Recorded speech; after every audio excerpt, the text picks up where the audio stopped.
mengenai ditemukannya jasad yang diduga adalah Ananda Eril pada sekitar jam 6.50 pagi waktu Swiss atau jam 11.50 waktu Indonesia Barat. Sesuai prosedur yang berlaku, tim forensik kepolisian segera melakukan identifikasi dan penelusuran DNA untuk memastikan bahwa jasad yang ditemukan tersebut adalah benar Ananda Eril.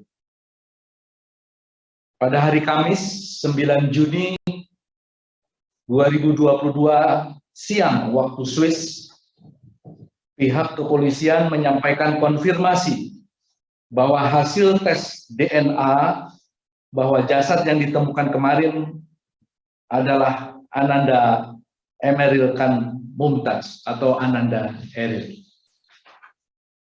Hal ini juga sudah disampaikan secara official oleh polisi Bern melalui media rilis mereka pada pukul 13.45 siang ini waktu Swiss. Selanjutnya, sesuai dengan prosedur hukum yang berlaku di Swiss, pihak kepolisian menyampaikan berbagai berkas yang diperlukan ke pengadilan Kanton Bern sebagai pihak yang berwenang untuk memutuskan serah terima jasad Ananda Eril dari pihak kepolisian kepada keluarga. Sekitar 2 jam yang lalu, pihak pengadilan telah memberikan kewenangan bagi keluarga